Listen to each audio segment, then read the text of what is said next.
Today, in Part 8, Section 2 of Vigyan Bhairav Grantha, we will discuss in detail topics such as the Shiva-Shakti dialogue, an in-depth analysis of the verses on Nada, Shabda Brahma, and mantra practices to enter the Anathar Shunya from the emptiness of the sense panchika of Shunya and Akash Bana. Welcome. I invite you to just take a deep breath with me right now. Go ahead, let go of the outside world. Today, we aren't just analyzing an ancient text, we're actually going to experience it together. We are gently unveiling the profound mysteries of the universe, exactly as they were revealed to Mother Shakti. We're embarking on a deeply experiential journey, moving from sound to absolute silence, stepping right past our physical senses and entering into the vast, supportless void of pure consciousness. Let's start by stepping into Scene 1, Cosmic Silence and the Mysterious Form of the Peacock Feather. Just imagine a state entirely before time, before creation itself. Everything is wrapped in this infinite, vibrating stillness. And out of that profound quiet, a question arises. This brings us to Scene 2, the primordial dialogue and the original verse revelation. Mother Shakti, who perfectly represents the dynamic, questioning energy of the entire universe, seeks to understand the ultimate unmanifested reality. She asks Shiva to reveal the absolute essence of the highest truth, completely bypassing all the usual rituals and external symbols. What we are witnessing here isn't just a conversation between two deities, you see. It's the ultimate dialogue between the seeking mind and universal consciousness. And Shiva, steeped in deep, meditative calm, prepares to answer, validating her profound inquiry with immense grace. Shiva gives this beautiful, incredibly validating response in verse 7. The original Sanskrit resonates so deeply. He says, Sadhu sadhu tvaya prishtam, tantra saramidam priye, guhanyatamam badre, tatapi kathayamite. Literally, this means, O beloved, you have asked excellently. This is the essence of the Tantras. O auspicious one, although this is the most hidden secret, still I will tell it to you. In simple terms, Shiva's telling her, your question hits the absolute core of reality. It's a profound secret, but out of pure love, I'm going to reveal it to you. The philosophical significance of this is just immense. Shiva's showing us that ultimate knowledge can never be forced. It has to be requested with pure devotion and intense laser-like focus. This moment marks the threshold. From this point forward, these teachings are meant solely for the focused seeker who is truly ready to transcend the physical realm. Now we arrive at verses 8 through 10.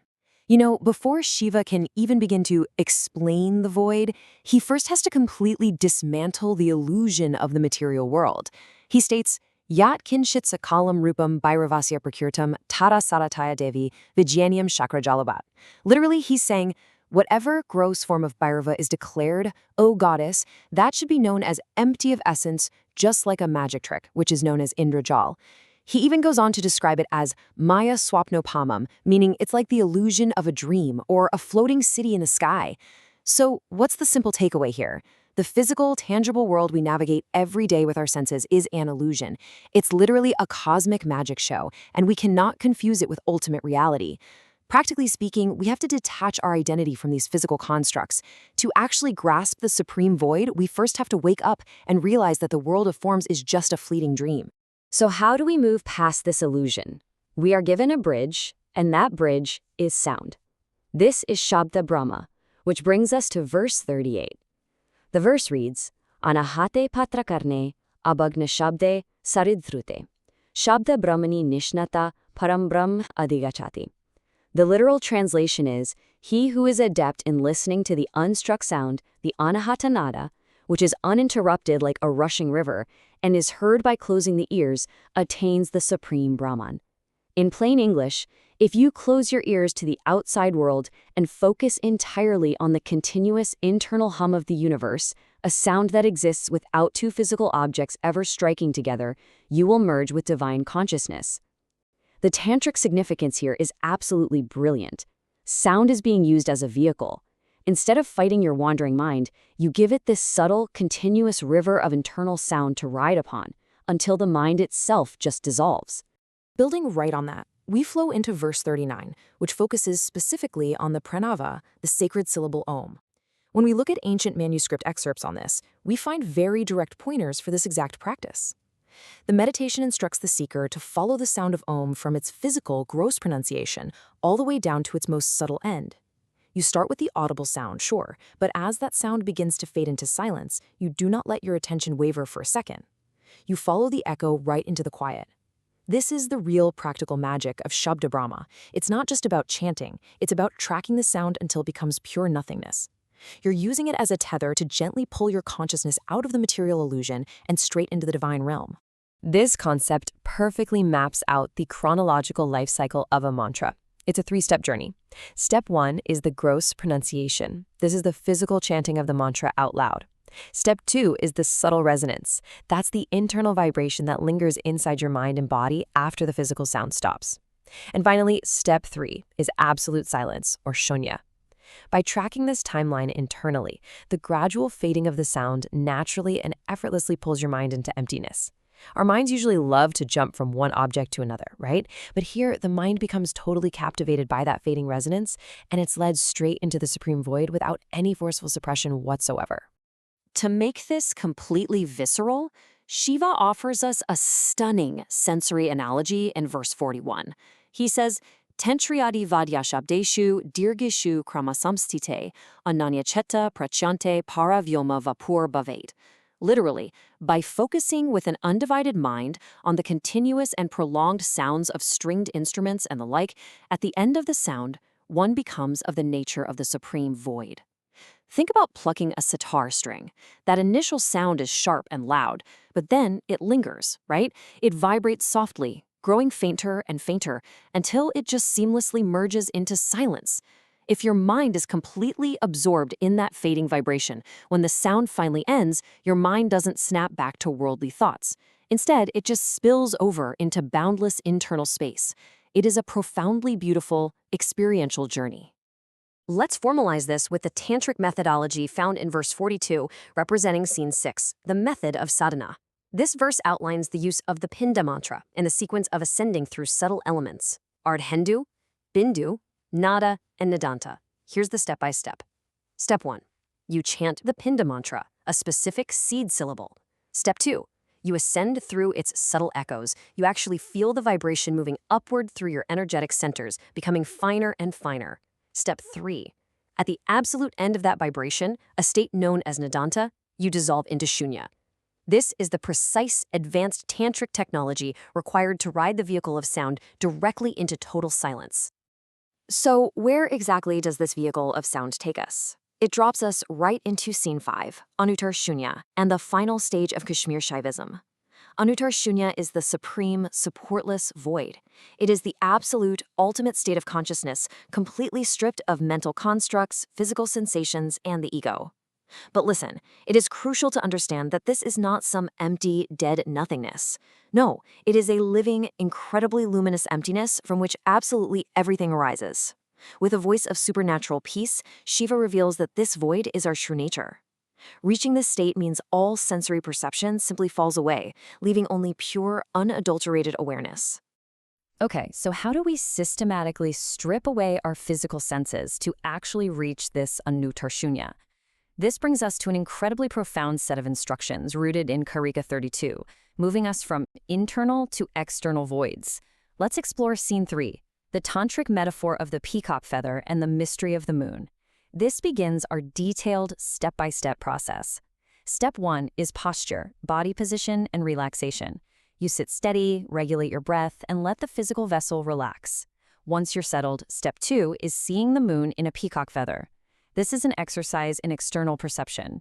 You know how the eyes on a peacock feather are beautiful but ultimately illusory? Shiva asks us to look at the entire sensory world, all the beautiful forms and colors, in the exact same way. They are mere reflections, like moons painted on a feather, stunning to look at, but completely lacking ultimate substance. As we internalize that realization, we step into scene 4, the tantric etymology of mandala and shunya panchakam. This perfectly aligns with verse 45, which actually breaks reality down into 3 voids. We have urdhva shunya, the upper void, which is the subject, adaha shunya, the lower void, representing the object, and majya shunya, the middle void, which is the active knowing itself. This leads directly to step 3 of our practice, feeling the senses as a sphere. You sit there and systematically place your awareness on your 5 sensory areas: the eyes, the ears, the nose, the tongue, and the skin. You slowly realize that the object you're seeing, the eyes that are doing the seeing, and the actual process of seeing are all inherently empty. By dissolving the seer, the seen, and the seeing, you invite the rise of pure, non-dual bliss. This realization peaks in verse 46. Tanu deshe shunyataiva ksanamatram vibhavit. Literally, this means one should meditate for a moment on the body as mere emptiness, completely free from all thought constructs. This is step 4, realizing the emptiness of the senses and objects, known as shunya panchakam bhavana. You start to view your own physical form and all 5 of your senses as nothing more than a painted picture on the vast canvas of absolute space. They have no true density. Following this is step 5, merging consciousness in the heart space, or hridaya pravesh. As your senses lose their tight grip on you, you draw that pure awareness inward, letting it rest deeply in the spiritual heart, completely free from the exhausting pull of the external world. Finally, we look at verse 128, which outlines scene 7, practical application and a scientific approach to the void. It says, Nitya nirashraye shunya vyapake kalanorjite bhakhyakashe mana kritva nirakasham samavishet. In simple English, by fixing the mind on the eternal, supportless, all-pervading, thought-free external sky, one merges into the spaceless state. This is step 6, becoming still in the void. You gaze out into the vast, featureless external sky, no clouds, no birds, just boundless space. Because our mind naturally takes the shape of whatever it focuses on, fixing your gaze on the limitless sky literally causes your mind to lose its boundaries. All mental formations cease. You seamlessly merge into the supportless state, the ego completely dissolves, and your soul anchors firmly in its true divine nature. And that brings us to scene 8, conclusion, the final step to Shivatva. Through this truly magnificent dialogue, Lord Shiva has taken Mother Shakti and all of us on a masterful ascent. We started down in the gross illusion of the material world. We used the primordial unstruck sound, the Shabda Brahma, as a rope to pull ourselves inward. We systematically unraveled the 5 senses, seeing them as hollow as the painted eyes on a peacock feather. We emptied the body, and finally, by merging our consciousness with the limitless sky, we entered the Anutter Shunya. This is Shivatva. It is the ultimate realization that the pure, undifferentiated consciousness we have been seeking this entire time has actually been our true identity all along. The journey from sound to silence is complete. On behalf of the Vedmata AI family, we humbly request that if you found our presentation informative, please share our video as widely as possible so that the true knowledge of Indian Vedic texts can reach people. Come, let us all participate in this yagna of knowledge. Har Har Mahadev.